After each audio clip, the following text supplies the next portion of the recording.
Bonjour Manuel Bompard. Bonjour. Coordinateur de la France Insoumise, député des Bouches-du-Rhône de la NUPES, c'est votre grand rendez-vous ce dimanche à la veille, évidemment d'une semaine et d'une journée demain cruciale. Alors qu'en sera-t-il pour cette ou ces motions de censure, notamment celle qui est transpartisane à laquelle vous allez apporter vos votes? Quelle sera l'attitude des LR? C'est le véritable enjeu. Et puis dans les rues de France, les mobilisations improvisées se poursuivent. La pression ne cesse d'augmenter sur Emmanuel Macron, rattrapé par une colère vive.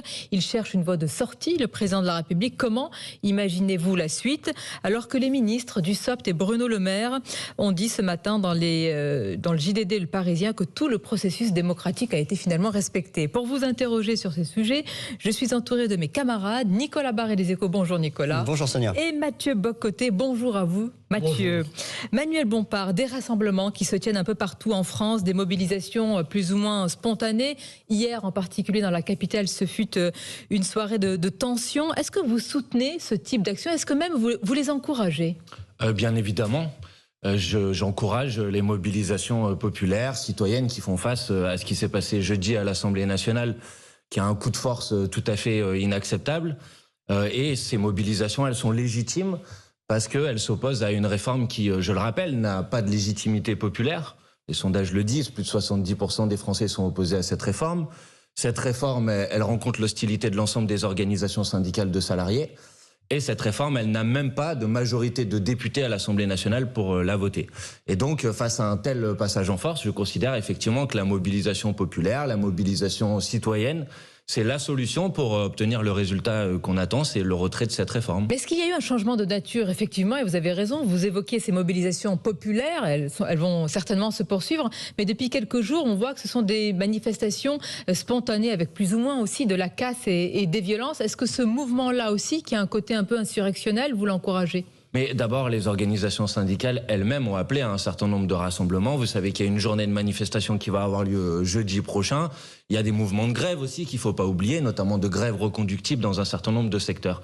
Mais ensuite, face à un tel passage en force, je comprends la volonté d'un certain nombre de citoyens, dans un cadre pas toujours organisé, de dire mais on va pas se laisser faire sans réagir. Et je pense que le gouvernement a une très lourde responsabilité.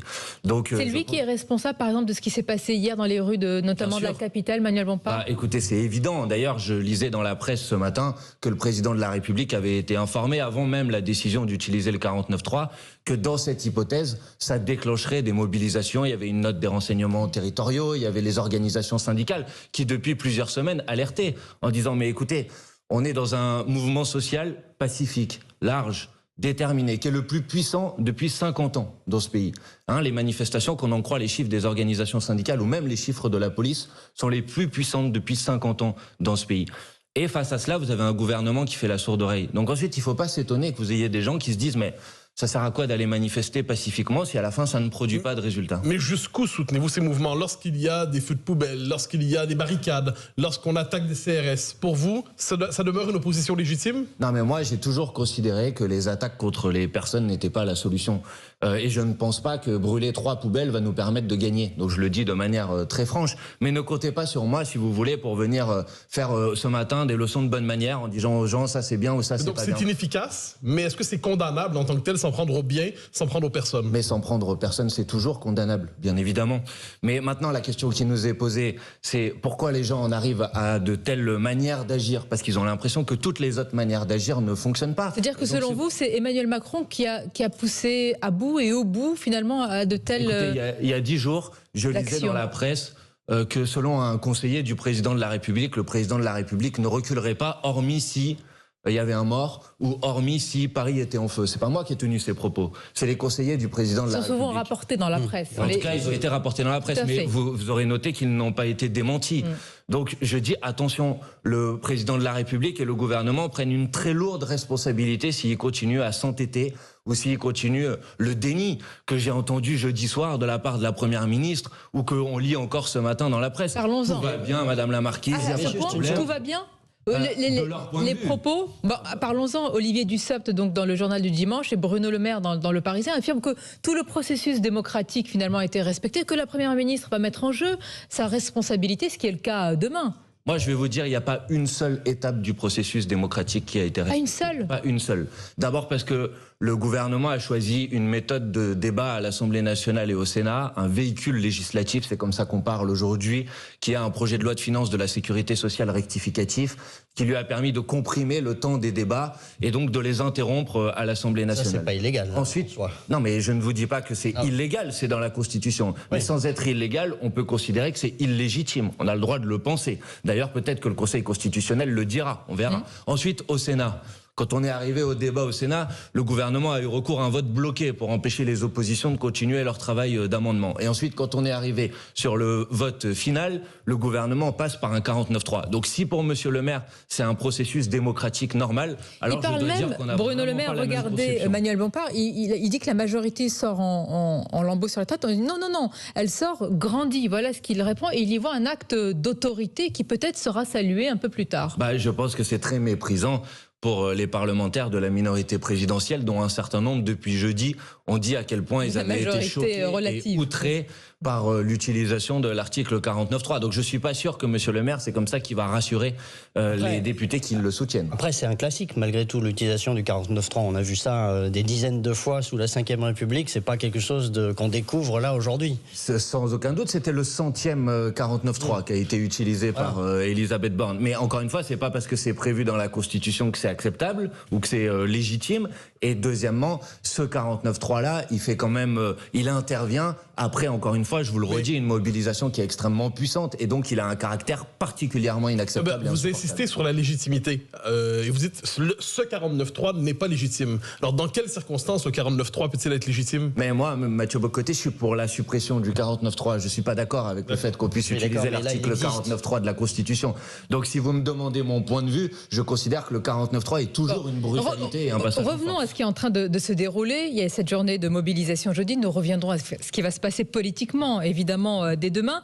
Qu'est-ce qui est en jeu dans les rues de France, Manuel Bompard, selon vous? Certains emploient des mots comme le chaos, la révolte et même davantage. Est-ce que vous reprenez à votre compte ces mots qui sont quand même, j'allais dire, puissants et qui appellent à une réalité qui pourrait tout renverser? La révolte, oui, puisque se révolter contre une injustice, ça me paraît être quelque chose de légitime et quelque chose de noble. Mais il ne faut pas faire dire aux gens, en tout cas à l'immense majorité des gens qui se mobilisent, autre chose que ce qu'ils disent réellement. Ce qu'ils disent, c'est que cette réforme ne doit pas voir le jour. Et ils appellent le président de la République, la première ministre, le gouvernement à tout simplement renoncer. Et moi, je les soutiens dans cette revendication. Vous y voyez un mouvement type gilet jaune? Ce qu'on voit aujourd'hui, là, ces derniers jours.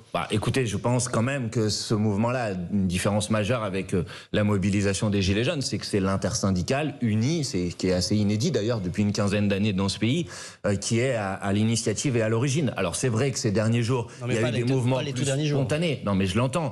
Mais moi, je pense que c'est pas seulement les mouvements spontanés qui vont permettre d'obtenir le succès, c'est-à-dire le retrait de cette réforme. C'est aussi les mobilisations syndicales avec. Bien sûr. C'est seulement l'enjeu, le retrait de cette réforme, il n'y a rien d'autre pour vous. Je trouve vos propos, mais si on les compare, un peu assagis aujourd'hui. Est-ce qu'il n'y a pas un côté, on fait tomber le gouvernement, c'est une autre page? Moi, je ne me cache jamais, donc je vais vous dire les choses franchement. Il faut prendre les choses étape par étape. Oui, la première étape, c'est de faire tomber cette réforme. Mais moi, je ne me cache pas. Ce gouvernement mène une politique qui, à mon avis, n'est pas légitime, n'est pas majoritaire dans la population. Et à partir de ce moment-là, oui, moi, j'assume de dire que quand je dépose avec mes collègues une motion de censure, c'est pour faire tomber cette réforme, mais c'est aussi pour faire tomber ce gouvernement, bien évidemment. Alors, la rue se manifeste assez violemment depuis quelques jours. Pas ces dernières semaines, mais depuis quelques jours, est-ce que vous ne pensez pas que ces manifestations font finalement le jeu du pouvoir? C'est-à-dire finalement, ce sont les alliés inattendus de pouvoir, en poussant vers le désordre, qui pourraient pousser une partie importante de la population vers le gouvernement. Mais alors qu'est-ce qu'il faut faire? Rien faire? Laisser passer? Considérer que ce qui s'est passé... On va en parler, il y a le jeu parlementaire. ...est acceptable? Non, mais d'accord, mais... Mais vous ne craignez pas que ce désordre, finalement, détourne une partie de la population qui était peut-être contre la réforme, mais qui se dit, néanmoins, c'est pas une raison de jeter le pays dans le chaos? Moi, je considère et je souhaite, comme je le souhaite depuis le début, que les mobilisations soient des mobilisations de masse. Et pour que ces mobilisations soient des mobilisations de masse, il est clair qu'il ne faut pas qu'elles soient dominées par de la violence. Ça me paraît une évidence. Donc vous n'êtes pas pour la bordélisation du pays?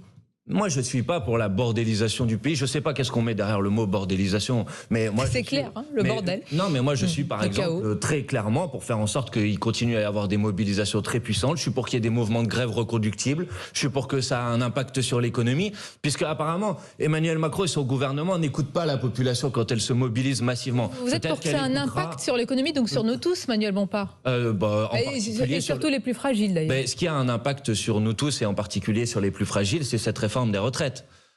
Et je pense que comme une grande majorité des Français d'ailleurs, puisque j'ai vu que les sondages disent qu'une majorité des Français soutiennent les actions, y compris les actions de blocage du pays, je pense qu'une grande majorité des Français sont prêts à se dire qu'ils préfèrent passer une semaine ou quelques jours difficiles pour ensuite avoir 2 ans de vie à la retraite supplémentaire, vous voyez. Donc je suis prêt et je pense que les gens sont d'accord avec cette idée qu'il vaut mieux agir maintenant pour faire en sorte qu'ensuite demain, on n'ait pas que les yeux pour pleurer. Alors demain, les yeux pour pleurer, je ne sais pas, mais en tout cas, ce sera une journée cruciale pour le gouvernement, notamment à l'Assemblée nationale, avec les motions de censure, dont une motion de censure transpartisane. On en parle, une courte pause et on se retrouve avec Manuel Bompard, notre invité ce dimanche. Et notre invité ce dimanche, le coordinateur de la France Insoumise, député des Bouches-du-Rhône de la NUPES, Manuel Bompard. Avant d'arriver évidemment à ce qui va se passer demain dans l'Assemblée nationale, nous sommes malgré tout, Manuel Bompard, dans une situation qui est scrutée par nos voisins, par la Commission européenne. Nous avons des déficits colossaux, une dette de 3 000 milliards d'euros. Ouais, ben oui, c'est la réalité. Vous la contestez, celle-là aussi? Je ne sais pas quelle était votre question, dites-moi. J'y arrive. C'est-à-dire, est-ce qu'on peut se permettre justement un tel blocage, un tel statu quo quand on a une situation aussi éruptive aussi sur le plan financier? Posez la question au président de la République. Et vous êtes un responsable de l'opposition. Oui, enfin, le responsable aujourd'hui de cette situation de tension et de cette situation de blocage, c'est l'entêtement du président de la République à passer une réforme. Alors que vous avez des millions de Français qui y sont opposés. Et à la limite, si c'était que les oppositions qui n'étaient pas d'accord, mais vous avez même des voix dans ce qui constitue la minorité présidentielle qui ont dit à plusieurs reprises, écoutez, cette réforme, pas maintenant, c'est pas le moment, il y a l'inflation, c'est compliqué pour les gens. Mais quand vous voyez tous les pays autour de nous qui ont repoussé l'âge de la retraite, vous vous dites pas quand même qu'il y a un problème? Alors, je vais vous dire plusieurs choses sur ce sujet. D'abord, j'étais hier à Marseille avec ma collègue Manon Aubry au Parlement européen. Elle me disait à quel point dans les autres pays européens, on regardait ce qui se passe en France avec beaucoup d'intérêt. C'est un modèle, un exemple, la France en ce moment? Oui, certainement, sur sa capacité à résister face à une volonté du pouvoir de reporter l'âge de départ à la retraite. Et il y a des peuples européens partout qui disent « j'espère que les Français vont gagner », parce que si les Français gagnent, ça va nous donner de l'encouragement à nous pour revenir sur un certain nombre de réformes qui ont été des réformes terribles pour ramener l'âge de départ à la retraite à 65, 66 ou 67 ans. Pour le reste, vous savez très bien que nous n'avons pas la même structure démographique que les autres pays en Europe. On l'a déjà eu. Et vous savez aussi qu'il y a des pays dans lesquels l'âge de départ à la retraite est à 62 ans. Je peux vous citer par exemple la Suède. Il y a des pays dans lesquels l'âge de départ à la retraite est à 60 ans pour les femmes. C'est le cas en Autriche par exemple. Donc vous voyez, c'est pas vrai de dire que partout en Europe, ils travaillent plus longtemps. Mais alors jusqu'où faut-il aller? Parce que vous avez participé à un rassemblement à Marseille, vous êtes député des Bouches-du-Rhône avec un responsable de la CGT qui tient des propos, on va dire, assez directs, assez bruts. Il s'agit de monsieur Olivier Maheu de la CGT. Pardonnez-moi, Matteux, et qui, lui, quand même, il y va assez fort. Est-ce que vous êtes allié, justement, dans cette mobilisation? Écoutez, Olivier Matteux est le responsable de l'Union départementale CGT des Bouches-du-Rhône. Je suis député des Bouches-du-Rhône. Quand l'intersyndicale des Bouches-du-Rhône appelle à un rassemblement pour obtenir le retrait de cette réforme, j'y participe. Et les propos qui sont les propos d'Olivier Matteux sont des propos d'un syndicaliste qui se bat avec détermination et avec panache contre cette réforme des retraites. Et donc, ce n'est pas...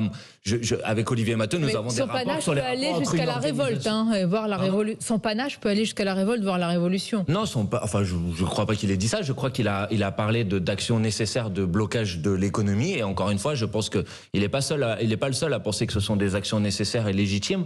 Encore une fois, une majorité des Français sont d'accord avec lui. Pour le reste, Olivier Matteux est un responsable syndical, je suis un responsable politique.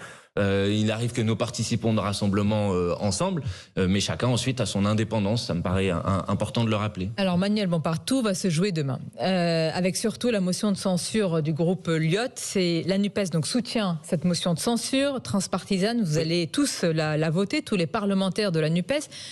Quelle est la probabilité pour que ça passe? Mathématiquement, les choses sont très claires. Pour que cette motion de censure passe, il faut que un certain nombre de députés du groupe Les Républicains décident de la voter. Ça, c'est une règle. Aujourd'hui, c'est assez peu probable. On verra. C'est une règle mathématique. On verra, mais comme ça va se passer demain et que je suis pas seulement un spectateur et un acteur, je profite de ce micro pour dire aux députés Les Républicains, quel que soit ce que vous pensez de cette réforme, et y compris si vous pensez qu'il faut reporter l'âge de départ à la retraite, c'est pas mon point de vue, vous avez le droit de le penser. Mais là, ce qu'on vous demande de savoir, c'est si vous êtes d'accord avec la méthode qui a été utilisée, avec ces passages en force permanents. Et je vous rappelle, messieurs et madame les députés Les Républicains, qu'en 2006, le contrat à première embauche a été retiré par un président de la République de droite, M. Chirac. En 1995, la réforme des retraites à l'époque a été retirée par un Premier ministre de droite, M. Juppé. Et donc, quelles que soient les divergences que l'on peut avoir, je pense que vous devez voter cette motion de censure parce que vous ne pouvez pas accepter que la représentation nationale soit foulée aux pieds comme elle l'a été jeudi. Les LR l'ont voté au Sénat, la réforme. Certains d'entre eux, pas tous. Vous avez peut-être remarqué d'ailleurs qu'entre les deux lectures au Sénat, il y a eu davantage de votes contre et d'abstention à la deuxième lecture qu'à la première.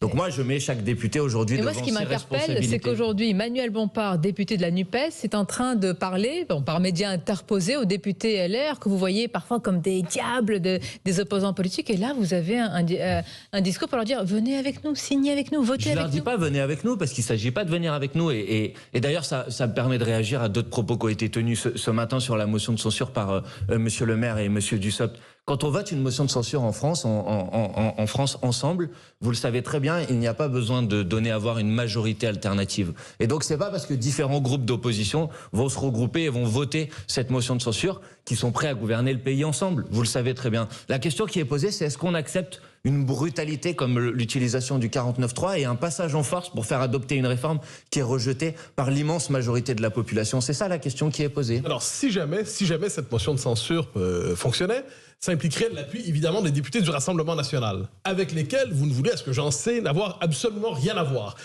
Jusqu'à tout récemment, l'idée d'une motion de censure conjointe avec les gens du RN, c'était une idée que vous interdisiez même d'évoquer. Que se passe-t-il? Non, mais il y a déjà eu depuis le début, vous savez, on est à la 11e motion de censure depuis le début du quinquennat. Donc il y a déjà eu des motions de censure où les députés du Rassemblement national ont voté la motion de censure et nous avons voté la motion de censure. Mais nous n'avons rien à voir. Non, mais là, ce serait le même texte. Mais ça a déjà été le cas, Sonia Mabrouk. Donc ce cordon sanitaire dont vous parliez, en fait, il n'a jamais existé. Il faut pas raconter des histoires aux gens. Et qui les raconte? Ceux qui essayent de faire croire que voter une motion de censure en commun, même si, ou on va dire faire en sorte que sur une motion de censure, elle soit votée à la fois par des députés de la NUPES, des députés de l'IOT, des députés des Républicains et des députés du Rassemblement national, ne dit rien d'une capacité à gouverner ensemble qui est et c'est évidemment n'existe pas. Mais vous mettez quand même votre signature et vous votez le même texte. Non, on ne met pas notre signature puisque cette motion de censure, elle a été déposée par le groupe IOT, elle est co-signée par des députés de la NUPES. Vous mettez votre vote. Mais oui, bien sûr. Mais comme le Rassemblement national. Mais vous convenez, cela dit, qu'il y a quelques semaines encore, ce scénario aurait été très improbable. Mais non, je ne le conviens pas puisque ça s'est déjà produit, Mathieu Bock-Côté. Mais c'est pas grave. Je connais les leçons qu'essayent de faire ensuite les responsables de la minorité présidentielle en disant, oh mon Dieu, vous allez voter le même texte. Minorité présidentielle. Parce qu'ils sont minoritaires. Mais c'est une majorité relative. Une majorité, c'est plus de 50%, Sonia Mabrouk. Donc maintenant, vous allez les appeler minorité présidentielle. Mais j'ai toujours appelé minorité présidentielle et je continuerai à le faire parce que c'est une réalité mathématique. Mais pour le reste, je reviens à votre question. Quand les députés macronistes ont fait adopter une loi pour expulser plus facilement les locataires qui avaient des problèmes pour payer leur loyer, qui l'a voté? Les députés de la minorité présidentielle, certains d'entre eux en tout cas, et les députés du Rassemblement national. Et j'ai entendu personne à l'époque dire « Oh mon Dieu, ils votent le même texte ensemble ». Il y a de la mauvaise foi, pardonnez-moi. Nous avons reçu combien de fois de députés et de parlementaires de la NUPES qui nous ont dit jamais, au grand jamais, un vote avec le Rassemblement national, ce ne sont pas les mêmes valeurs. Et là, vous venez tranquillement ce matin nous dire il n'y a aucun problème. Non, non, je ne vous dis pas ça. Je vous dis nous n'avons pas les mêmes valeurs, c'est une évidence. Nous sommes des opposants frontales. Et nous allons voter une motion de censure. Et quand nous déposons une motion de censure, nous formons le vœu qu'elle puisse être votée par une majorité des députés à l'Assemblée nationale. Mais Sonia Mabrouk, moi je ne suis pas responsable du fait qu'il y a 88 députés du Rassemblement national à l'Assemblée nationale. C'est pas moi au deuxième tour des dernières élections législatives qui a été incapable de choisir entre des députés de la NUPES et des députés du Rassemblement national. Et c'est pas moi non plus qui ai voté pour faire en sorte que des députés du Rassemblement national soient vice-présidents de l'Assemblée nationale. Non mais là vous me sortez l'épouvantail Emmanuel Macron. Mais quoi qu'il arrive demain, aucun épouvantail. Vous mélangez vos votes avec avec le Rassemblement Non, national, je vote c'est un une fait. motion de censure et après chacun fait ce qu'il veut. Et je souhaite que cette motion de les censure Rassemblements nationaux ait le une feront majorité aussi. de députés pour gagner. Et après, non, mais vous je souhaitez me quoi, cache alors pas, Sonia Mabrouk, je vote une motion de censure avec l'objectif qu'elle soit adoptée. Et après, pour vous qu'elle souhaitez- soit adoptée, il faut qu'une majorité de députés la vote. Après, vous souhaitez quoi? La dissolution? Ben après ça, c'est pas mon pouvoir de le Et décider. selon vous, que peut-il Non, arriver? mais d'abord, je souhaite que la première ministre tombe, Oui, ça, parce on l'a qu'il me compris. semble que elle est incapable aujourd'hui de pouvoir continuer à gouverner. Et après, de deux choses l'une. Soit le président de la République est en capacité de trouver une autre majorité de députés à l'Assemblée nationale pour soutenir sa politique. Honnêtement, je crois pas que ça existe. Soit il n'aura pas d'autre choix que d'aller chercher une autre majorité dans le pays. Et ça, c'est le retour aux urnes. Voilà, c'est simple, c'est comme ça que ça fonctionne la démocratie. Quand on a une situation de blocage, on s'en remet aux électrices et aux électeurs. Mais si la motion de censure ne passe pas demain, alors le gouvernement demeure en droit, en exercice, il est demeure légal, légitime, et ainsi de suite. Il peut continuer à gouverner de votre point de vue. Non, moi je pense qu'il est illégitime d'un point de vue populaire. Mais d'un point de vue constitutionnel, vous avez raison. Si la motion de censure n'est pas votée, et tout le monde doit avoir ça en tête, ça veut dire que d'abord le texte sur les retraites sera adopté et ensuite que le gouvernement restera en l'état. C'est pourquoi j'ai dit tout à l'heure que il y avait un certain nombre de députés qui avaient demain une très lourde responsabilité. Je m'adresse aux gens qui nous écoutent en leur disant jusqu'à demain, interpellez vos députés, mettez-leur devant leurs responsabilités. Alors justement, on va marquer une pause parce que responsabilité et pression aussi. Les députés LR sont au croisement de toutes les pressions et il y a aussi quelques, on va dire, débordements. Vous verrez dans quelques instants les images de la permanence d'Éric Ciotti qui a été dégradée. Sur ce sujet et d'autres, une courte pause et on se retrouve. Et notre invité, Manuel Bompard, coordinateur de la France Insoumise, député des Bouches-du-Rhône de la NUPES, avec cette image, Manuel Bompard, sur les réseaux sociaux, c'est Éric Ciotti qui l'a postée, celle de sa permanence, avec ce mot, la motion ou le pavé, puis on y voit aussi sa permanence saccagée. Quelle est la limite entre la pression sur les députés LR et ce type d'action que vous condamnez, j'imagine? Alors la limite, c'est que la pression, c'est des manifestations, la pression, c'est des interpellations par mail, c'est des rendez-vous dans une permanence. Et moi, je ne me retrouve bien évidemment pas quand on s'attaque à une permanence. Mais je veux quand même dire quelque chose, parce que les indignations à géométrie variable commencent quand même à m'indigner aussi. Quand ma collègue députée de la Creuse, Catherine Couturier, se voit sa permanence murée et bloquée, j'ai pas entendu un seul parlementaire des Républicains ou un seul parlementaire de la minorité présidentielle exprimer son soutien et sa solidarité. Donc vous voyez les indignations à géométrie variable. Quand je vous pose la question, vous me dites quand même que vous condamnez ce genre d'action. Mais moi je suis pas d'accord avec le fait qu'on s'en prenne à des personnes. Je l'ai dit depuis le début, je l'ai toujours dit. Donc je vais pas me cacher sur ce sujet. Mais encore une fois, comptez pas sur moi pour donner des leçons de morale aux gens. Les gens aujourd'hui, ils ont envie de se mobiliser. C'est le rappel. Dire on ne menace pas une permanence, on ne menace pas du pavé, ainsi de suite, c'est une leçon de morale? Mais je viens de le faire là, donc je vois pas en quoi c'est une leçon de morale. Qu'est-ce qu'une leçon de morale pour vous? Mais parce que je vois bien votre manière de venir expliquer qu'à des gens qui se révoltent de manière légitime face à un passage en force inacceptable, finalement c'est eux les coupables et on oublie quelle est la responsabilité première dans cette situation. Et la responsabilité première dans cette situation, c'est celle d'un gouvernement qui n'écoute personne. C'est pas Emmanuel Macron qui a jeté un pavé contre la permanence d'Éric Ciotti. Non, c'est pas a priori, en tout cas, a priori c'est pas lui, certainement. Pas ironique, oui. Mais vous êtes d'accord que c'est quand même lui qui génère de la colère, qui génère du dégoût, qui génère de la révolte. Donc je lui dis, plutôt que d'aller dire aux gens c'est pas bien de faire ça, je lui dis qu'ils prennent ses responsabilités et qu'ils disent maintenant comment on fait en sorte de revenir dans une situation qui soit une situation normale. Et pour revenir dans une situation normale, on écoute les gens. Et s'il a pas envie de reculer, à la limite qu'il fasse un référendum. Mais quand on est bloqué en démocratie, on revient devant les électrices et les électeurs et on leur dit tranchez. C'est comme ça que ça fonctionne. Est-ce qu'il doit parler, le président de la République? On parle éventuellement d'une prise de parole à venir dans les prochains jours. Est-ce qu'il doit parler? Et est-ce qu'encore cette prise de parole peut avoir un impact sur le cours des choses aujourd'hui? Il doit parler si c'est pour dire quelque chose d'intéressant. Si c'est pour faire comme Madame la Première ministre jeudi, je lui conseille plutôt de s'abstenir. Parce que si c'est pour répéter les mêmes éléments de langage, les mêmes mensonges, penser que ça va produire un résultat différent maintenant qu'il y a 2 mois, je pense que dans ce cas-là, il vaut mieux s'abstenir. Si c'est pour dire qu'il retire sa réforme, je l'invite à parler, pas mercredi, mardi ou de maintenant, tout de suite, qui disent bon c'est bon, j'ai compris le message, j'arrête. je retire cette réforme. Il n'y a pas de honte à reculer et il vaut mieux le faire avant qu'on soit dans une situation qui soit une situation encore plus difficile. C'est-à-dire encore plus difficile. On dirait que vous promettez quelque chose. On a du mal à savoir quelle pourrait être la suite pour vous s'il n'y a pas un recul et si finalement tout se passe entre guillemets comme prévu. Moi, je regarde ce qui se passe sur le terrain. Et ce que je vois sur le terrain, c'est que outre les manifestations, il y a des mouvements de grève.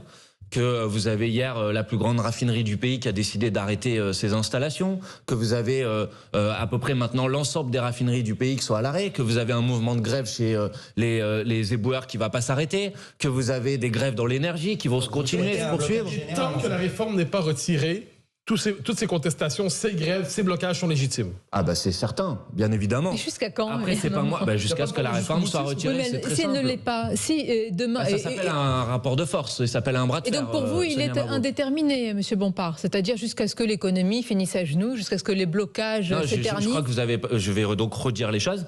Ce mouvement, pour moi, est légitime jusqu'à ce que la réforme des retraites ait été retirée. Oui, mais je vous pose la question, si elle ne l'est pas.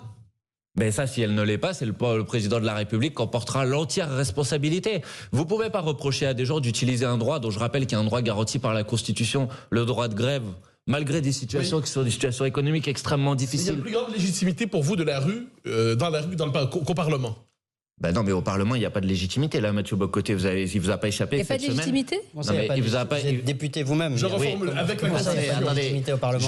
Je me rappelle que je suis député, mais je crois qu'il vous a pas échappé, vous, peut-être que vous allez vous en rappeler aussi, que jeudi, il y a eu recours à l'article 49.3. Donc le texte n'a pas été voté à l'Assemblée nationale. Vous dites qu'il n'y a plus de légitimité au Parlement. De légitimité parlementaire. Le texte, c'est une chose. Non, je parle du texte, je dis qu'il n'a pas de légitimité parlementaire. Point de vue. Oui, mais nous, la question, c'est la légitimité de la rue par rapport à la légitimité du Parlement. C'est-à-dire, si demain, les motions de censure ne passent pas, c'est terminé. Mais ça ne sera pas la première fois qu'un texte est imposé par 49.3 et qu'ensuite la mobilisation sociale se poursuit. Il y a même des fois où la mobilisation sociale a réussi à gagner. Je vous parlais du contrat première embauche la dernière fois qui était passé de mémoire en 49.3 et qui finalement n'avait pas été promulgué. Mais pour autant, le Parlement aura sa légitimité. Mais je ne conteste pas le fait que le Parlement ait une légitimité, mais la mobilisation populaire, elle a aussi une légitimité. Mais vous savez, la hiérarchie, on a du mal à la voir. Mais il n'y a pas de hiérarchie. La responsabilité... Mais la responsabilité d'un pouvoir politique, c'est de gouverner de manière à ne pas opposer la légitimité parlementaire et la légitimité sociale. Et donc quand on est dans cette situation, il ne faut pas passer en force ou essayer de faire dominer l'une par rapport à l'autre. Quand on est dans cette situation, il faut écouter, il faut essayer de penser, il faut faire bouger. Mais vous n'êtes pas en train d'attiser les colères en disant cela. Il y a quand même dans notre pays, dans notre démocratie, même si vous semblez croire que peut-être que nous n'y sommes plus, qu'il y a une légitimité parlementaire supérieure à la légitimité de la rue. Sinon, tout est permis. Mais donc quoi? Donc à partir du moment où la réforme est votée, on n'a plus le droit de considérer que il faut obtenir son retrait? C'est pas ce que je dis. Si, c'est précisément. Non, moi ce que je veux savoir, c'est est-ce que la légitimité du Parlement prédomine? Mais la légitimité du Parlement, elle existe. Les lois peuvent être votées. Je ne l'ai jamais contestée. Je ne vais pas. Mais je ne sais pas ce que ça veut dire dominer l'un par rapport à l'autre. On va y aller complètement. Tout simplement, c'est l'état de droit. Le fait que voilà, une fois que la réforme est adoptée, quelle que soit la procédure, du moment qu'elle est constitutionnelle, c'est la loi. Donc reprenons. Si la réforme. Non mais attendez, je vais vous répondre de manière très claire. Il n'y a aucune ambiguïté dans mes propos. Si la réforme est adoptée, ou on va mettre adoptée entre guillemets, puisqu'elle n'aura pas été votée à l'Assemblée nationale, mais si la motion de censure, puisque c'est votre question, ne passe pas, échoue, alors cette réforme sera considérée comme adoptée. Il nous reste un certain nombre de recours.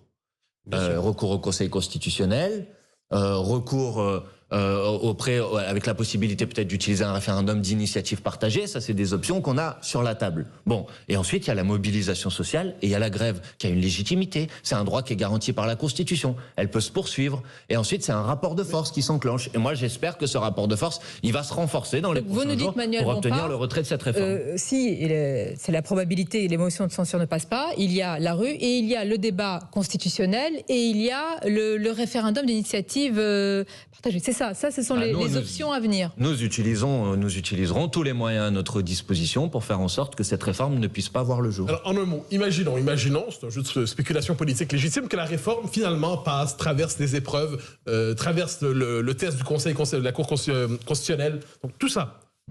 La France serait encore en démocratie, même parce que je comprends que vous place une tension des légitimités si cette réforme n'est pas retirée. La France demeure néanmoins une démocratie. Oui, mais elle aura été usée, je pense, et elle aura été fatiguée, et je pense que ça ne sera pas une bonne nouvelle pour notre démocratie. Après, il ne faut pas s'étonner que les gens se disent, finalement, ça ne sert à rien d'aller voter, parce qu'à la fin, les gens, ils font ce qu'ils veulent, on n'est jamais entendu et on n'est jamais écouté. Donc, c'est clair que derrière votre question se pose cette situation, la situation que l'on vit actuellement pose une question, qui est la question du rapport à la Ve République, et de notre capacité à construire des institutions dans lesquelles tout le monde se retrouve. Parce que vous voyez bien que le recours au 49.3, par exemple, a été rejeté par plus de 80% de la population, un sondage qui a été publié dans la semaine. Donc il y a des gens qui aujourd'hui, à travers ce cas de figure-là, cette situation précise, cette réforme des retraites, se disent, et j'en fais partie, cette Ve République, c'est une république qui est à bout de souffle, et il faut construire de nouvelles institutions qui permettent au peuple d'être effectivement acteur et d'avoir davantage de poids et davantage de pouvoir dans l'exercice de la politique. Ça me paraît être une évidence. Donc il y aura dans tous les cas des conséquences à cette situation. Et si le gouvernement s'entête à passer en force, ces conséquences, ça va être une démocratie encore plus abîmée, encore plus usée qu'elle l'était déjà avant cette réforme. Permettons de revenir, on parle de la légitimité, de la légalité. Regrettez-vous finalement, au deuxième tour de l'élection présidentielle, d'avoir soutenu Emmanuel Macron? Mais je n'ai jamais soutenu Emmanuel Macron au deuxième tour de l'élection présidentielle. Ça, c'est des éléments de langage du Rassemblement national. Vous avez voté pour lui.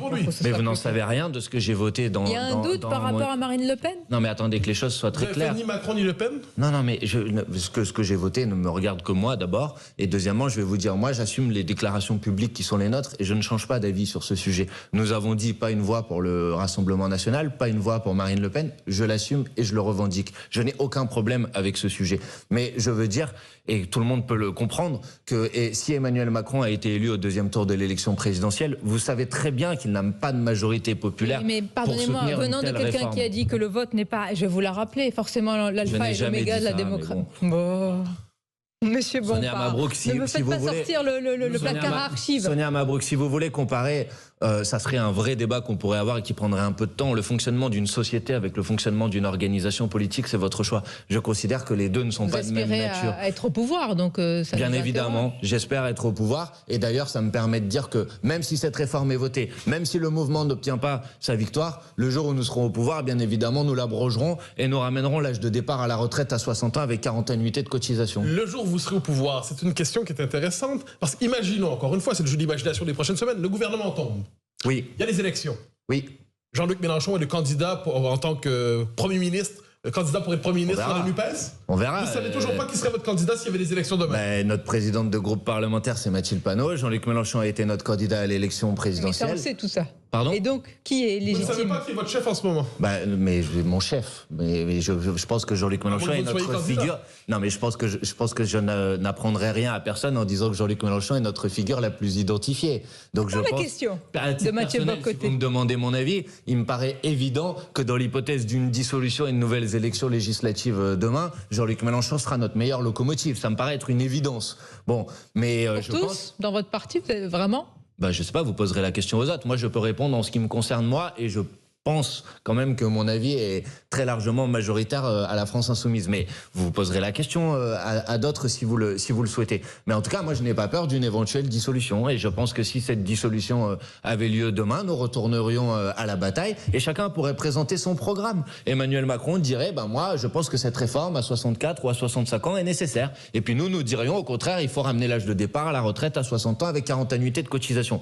Marine Le Pen, je ne sais pas trop ce qu'elle dirait parce que sur ce sujet, elle n'est pas extrêmement claire. Un peu comme vous. Elle dit un peu la même chose que vous. Non, elle ne dit pas la même chose que nous. Vous êtes plus proche de Marine Le Pen que d'Emmanuel Macron sur cette question. Non, Marine Le Pen ne dit pas la même chose que nous. Ou alors vous venez de faire un scoop sur ce plateau qui est de dire que Marine Le Pen est pour la retraite à 60 ans avec 40 annuités de cotisation. Vous lui poserez la question. Je ne suis certainement pas son porte-parole. Mais c'est pas ce qu'elle dit dans le débat public sur ce sujet. Donc à un moment, il faut avoir des lignes claires, des positions claires. Notre position, c'est la retraite à 60 ans avec 40 annuités de cotisation. C'est un progrès social. Je pense aux gens quand ils arrivent à 60 ans, qui n'ont pas la santé, qui ne peuvent pas, qui ne sont pas en capacité de travailler 2 ans de plus. C'est à ces gens-là qu'il faut penser. C'est pour ça qu'il y a une telle émotion sur cette bataille. Donc je leur dis, nous comprenons cette aspiration et nous la portons politiquement avec cette revendication de la retraite à 60 ans. Alors justement, la suite, on va continuer à en parler davantage autour de votre stratégie, Manuel Bompard, et celle de Jean-Luc Mélenchon, votre locomotive, comme vous l'avez dit. Une courte pause et on se retrouve. Et notre invité Manuel Bompard dans un moment politique inédit, singulier. On verra demain ce qu'il en sera avec l'émotion de censure et notamment la motion de censure transpartisane. Quand même, nous sommes vraiment dans ce moment politique. Il s'agit aussi de décrypter Manuel Bompard.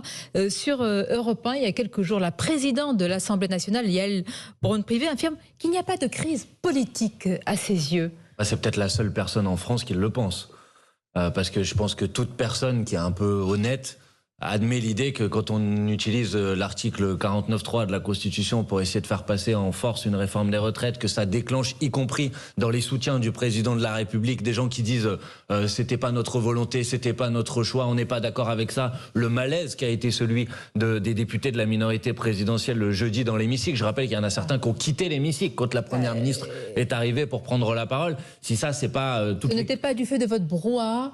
Rappelons ce qui a été fait. Non, mais Sonia Mabrouk, je pensais que vous ne considériez pas que chanter la Marseillaise dans l'hémicycle de l'Assemblée nationale soit du brouhaha. Non, je parlais évidemment des tiroirs qui ont été claqués. C'est les députés du Rassemblement national qui ont tapé leur pupitre. Nous, en ce qui nous concernons, et je l'assume totalement, nous nous sommes levés et nous avons chanté la Marseillaise. Pour couvrir la voix de la Première ministre. Non, pour rappeler que la souveraineté populaire, c'était les députés qui l'apportaient et qui l'exprimaient à cet instant, et pas la Première ministre en venant et en disant je ne vous écoute pas, vous n'allez pas pouvoir voter et mon texte va passer. Donc oui, il y a tous les ingrédients. Cette image, on l'a vue même à la une de médias internationaux, de journaux internationaux. Je pense notamment, je crois que c'était le New York Times avec les affiches, etc. Vous êtes fier de ce moment-là que vous avez incarné dans l'hémicycle? Écoutez, je pense qu'il fallait...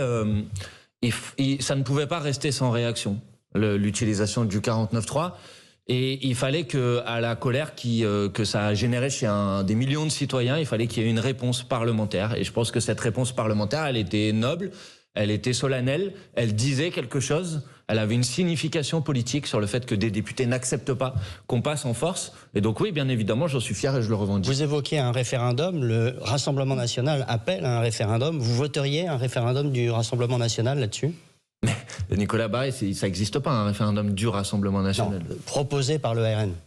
Mais le RN n'a pas le pouvoir de proposer ou d'obtenir un référendum. La seule option qui existe dans la Constitution, c'est que le président de la République décide de déclencher un référendum ou qu'il y ait un fameux référendum d'initiative partagée. Et pour ça, il faut pouvoir avoir 185 parlementaires, députés ou sénateurs. Et donc, le Rassemblement national ne peut pas réunir les conditions pour pouvoir le faire. Donc, les seuls qui sont en capacité de le faire, c'est nous. Et ça tombe bien, nous le faisons. Est-ce qu'on peut rester sur cette image donc, des députés, surtout de la France insoumise, en majorité, sous le regard bienveillant, je ne sais pas si on peut dézoomer, mais on verra dans les tribunes, sous le regard bienveillant de celui que vous avez appelé votre locomotive, Jean-Luc Mélenchon. Il est là pour vous dicter votre conduite?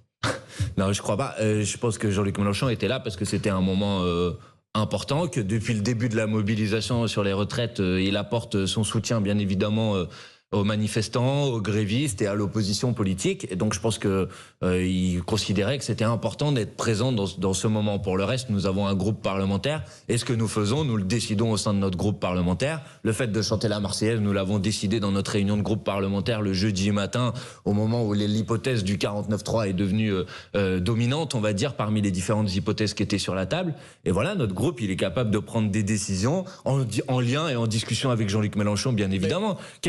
Ce serait totalement absurde de se couper de celui qui a apporté notre famille politique à 22% des voix à la dernière élection présidentielle. Et la politique a une dimension inévitablement de personnalisation. Peut-être pas dans la 6e République qui serait la vôtre, mais dans la 5e, il y a une personnalisation. Est-ce que Jean-Luc Mélenchon, en ce moment, peut se présenter comme le recours, c'est-à-dire devant un pays divisé? Est-ce qu'il peut se présenter comme tel? Est-ce qu'il a un avenir politique à court et moyen terme, Jean-Luc Mélenchon, autrement que sous le signe de la figure qui vous inspire? Ah bah, ça me paraît évident. Donc, candidat. Il me paraît évident qu'à partir du moment où ce qu'on observe là, c'est une Macronie qui est à bout de souffle, qui est en fin de règne. D'ailleurs, je retrouvais un extrait de Bruno Le Maire dans la mandature de François Hollande au moment où l'article 49.3 avait été utilisé. Et Bruno Le Maire disait, mais le recours au 49.3, c'est le signe d'une fin de règne. Alors je reprends ces termes et ces propos. Le recours au 49.3 est le signe d'une fin de règne. Donc la question qui va être posée, c'est la question de l'alternative politique au macronisme. Et clairement, ce que nous avons construit avec la NUPES, et en particulier autour de la candidature de Jean-Luc Mélenchon à l'élection présidentielle, est l'alternative politique pour ce pays. Finalement, si c'est une crise de régime, l'alternative, c'est vous ou Marine Le Pen. C'est possible que ce soit comme ça que ça se termine, effectivement. Et donc moi, je dis aux gens qui nous écoutent, dans cette bataille, notamment sur les retraites, le Rassemblement national a été aux abonnés absents. Il n'a pas mené la bataille, il n'est pas dans les manifestations, il ne soutient pas les grévistes. Il n'était pas invité dans les manifestations. Non mais d'accord, mais il n'a jamais été dans aucune manifestation, et s'il n'est pas invité dans les manifestations, il devrait se poser la question de savoir pourquoi. Vous n'étiez pas accueilli avec des roses et des accolades. Moi je me souviens de ce qu'avait dit M. Martinez sur Jean-Luc Mélenchon, ça sentait pas l'amitié à tout va. Je vous propose, Sonia Mabrouk, de venir faire un petit tour dans la prochaine manifestation avec moi jeudi prochain à Marseille, vous verrez. Si vous le souhaitez. Mais M. Mélenchon, je parle. Mais Jean-Luc Mélenchon, il est aussi dans les manifestations à Marseille. C'est pas ma question, heureusement qu'il peut y être. Et je peux vous dire J'ai dit, M. Martinez avait entendu ce qu'il a dit sur Jean-Luc Mélenchon. Attendez, mais répondons à votre question. Est-ce que nous sommes bien accueillis dans les manifestations? Je pense qu'il suffit de venir avec nous pour voir que c'est le cas, parce que les gens se disent merci, c'est beaucoup de merci. Merci, c'est bien qu'on ait des députés qui portent notre parole à l'Assemblée nationale. Pour le reste, Philippe Martinez est l'intersyndicale et à l'initiative des mobilisations, et nous les appuyons et nous les soutenons. Et vous avez compris qu'ils ne veulent pas de récupération ni de votre part ni de. D'ailleurs, c'est légitime. J'ai bien compris, c'est tout à fait légitime, et aucun d'entre nous n'a l'intention de récupérer quoi que ce soit. Mais notre place, c'est d'appuyer les mobilisations, de soutenir les grévistes. Je vous donne un exemple. On a fait une caisse de grève. Elle a réuni plus de 500 000 € pour soutenir les grévistes. Je pense que les grévistes, ils sont contents de recevoir l'appui financier de la France Insoumise. Ça ne veut pas dire qu'ils sont obligés de devenir militants au soutien de la France Insoumise. Chacun à sa place. C'est encore l'avenir de votre mouvement, Jean-Luc Mélenchon? Je pense qu'en tout cas, il participe de l'avenir de notre mouvement. Mais heureusement, il n'y a pas que Jean-Luc Mélenchon dans notre mouvement. Je comprends ce que vous dites, mais on a aussi, et d'ailleurs, c'est, je crois, un sujet sur lequel on peut rendre hommage à Jean-Luc Mélenchon. Il a fait émerger, entre guillemets, des figures, des personnalités politiques ces dernières années. Et c'est une bonne chose, parce que maintenant, on a une richesse, on a un embarras du choix pour la suite. Mais Jean-Luc Mélenchon, il participe, c'est une évidence. Vous avez envisagé la possibilité du duel, donc vous d'un côté, Marine Le Pen de l'autre. Est-ce qu'on peut pas dire que si vos deux blocs en venaient à se confronter, la France serait encore plus divisée maintenant, demain qu'elle ne le serait en ce moment? Vous imaginez une France réconciliée si finalement il y a un face-à-face entre vos deux camps? Mais la France, vous croyez qu'elle est réconciliée aujourd'hui avec trois blocs? On l'a vu lors des dernières élections présidentielles et législatives qui s'affrontent. Et trois blocs qui sont... comment dire, pas compatibles les uns avec les autres. C'est ça la situation politique actuelle. Il faut bien trouver une issue, il faut dénouer cette situation politique. Et dénouer cette situation politique, c'est pas juste en faisant en sorte qu'il y ait un camp qui l'emporte sur l'autre, c'est de proposer une sortie politique. Et la sortie que nous portons avec Jean-Luc Mélenchon, avec l'idée notamment qu'il faut réécrire la Constitution, passer à la 6e République, convoquer une Assemblée constituante... Elle peut réconcilier les Français? Je pense qu'à travers cette proposition, par exemple, c'est une manière de dire... Comme on ne croit plus aux règles du jeu, on va réécrire ensemble les règles du jeu. Donc oui, je crois bien évidemment que c'est une proposition qui permet d'aller vers plus d'unité populaire. Et je pense que c'est ce sur quoi on doit travailler. Vous nous avez quand même pas répondu dans les dernières minutes de l'émission. J'ai essayé de répondre à toutes vos questions. Plongée en élection. Bon, la question a été posée par Mathieu Bock-Côté. C'est vrai qu'on se pose la question qui serait candidat au poste de Premier ministre. Mais je vais vous répondre clairement, Sonia Mabrouk, parce que j'ai pas l'habitude d'esquiver les questions. Il est évident que s'il y a une dissolution et de nouvelles élections législatives demain, je souhaite que la NUPES reparte à la bataille unie. Bon, premièrement. Ensuite, si la NUPES avait une majorité de députés à l'Assemblée nationale, il est évident que le Premier ministre émanerait de la composante politique qui aurait le plus de parlementaires. C'est comme ça que ça fonctionne en démocratie. Donc, a priori, de la France Insoumise, puisque c'est le cas aujourd'hui. Et à partir de ce moment-là, il me paraît évident que Jean-Luc Mélenchon est la personne qui, au niveau de la France Insoumise, est le mieux placé pour le faire. Mais à ce moment-là, il faudra que nous en décidions et nous en discutions. Mélenchon Premier ministre, ça peut encore être un thème de campagne? Ça peut, oui, mais je n'en sais rien, je ne sais pas. Là, vous faites de la spéculation. La crise peut venir dans quelques jours. Si vous n'êtes pas prêt pour une crise dans quelques jours, vous n'êtes pas prêt à exercer le pouvoir. On est prêt, Mathieu Bock-Côté. Nos candidats sont dans les starting blocks. Nous n'avons pas peur de la dissolution. Starting block. Mais tous nos candidats sont dans les starting blocks, Mathieu Bock-Côté. Mais vous en aurez un, vous inquiétez pas. Prenons les choses étape par étape. Mais attendez, je comprends qu'il faut se préparer et je me prépare. Mais se préparer, c'est pas tout à fait la même chose que vous dire où on en est de notre préparation. Vous comprenez? il y a le fait de se préparer, et puis ensuite il y a le fait d'annoncer les choses au fur et à mesure que les choses avancent. Avec tous les alliés de la NUPES, là encore, c'est pas un obstacle anodin. Certainement. Alors tout va très bien, Madame la Marquise? Non, moi je ne dis jamais tout va très bien, Madame la Marquise. Mais je pense pas, par contre, qu'il y a d'autres. Je n'ai pas entendu, en tout cas, de figures au sein de la NUPES dire que dans l'hypothèse d'une dissolution, ils ne souhaiteraient pas repartir sous l'étiquette de la NUPES. J'ai l'impression que tout le monde est plutôt sur cet état d'esprit, et je pense que nous avons raison d'être sur cet état d'esprit. Je ne sais pas. Hein. Récemment, j'ai eu Madame Valérie Rabault et d'autres partis socialistes. Ils décolleraient bien un peu l'étiquette. Hein. En tout cas, la direction actuelle du Parti socialiste me paraît être sur cette orientation. Donc c'est Olivier Faure pour vous qui est légitime et qui décide finalement de la ligne et de la suite. Je ne sais pas à moi d'interférer dans la manière avec laquelle s'organise le Parti socialiste, mais je crois qu'il a été désigné, qu'il a la majorité au sein de son Conseil national, et donc effectivement qu'il est légitime. J'ai observé que cette semaine il y avait un sondage, une hypothèse, dans l'hypothèse d'une éventuelle dissolution, et je vois que la NUPES est en capacité d'arriver en tête des élections avec 26%, c'est ce que disait ce sondage. Alors, on prend toujours les sondages avec des pincettes, mais c'est intéressant. Alors que tout le monde comprend bien que si nous allions diviser dans cette élection, ce serait plus difficile. L'objectif, s'il y a une dissolution, c'est de gagner, c'est d'avoir une majorité de députés à l'Assemblée nationale, c'est pouvoir gouverner ce pays demain. 26%, vous en seriez loin de la majorité. La dernière fois, ça vous aura pas échappé que les macronistes n'ont pas fait plus de 26%. Et pourtant, c'est eux qui gouvernent aujourd'hui ce pays. Vous êtes prêts, c'est ce que vous nous dites Bien sûr, nous ce sommes matin, prêts, Manuel nous sommes Bompard. prêts, nous sommes déterminés. Et pour ça, il faut continuer la mobilisation dans la rue, dans la grève, à l'Assemblée nationale pour gagner. Merci d'avoir été notre invité ce dimanche.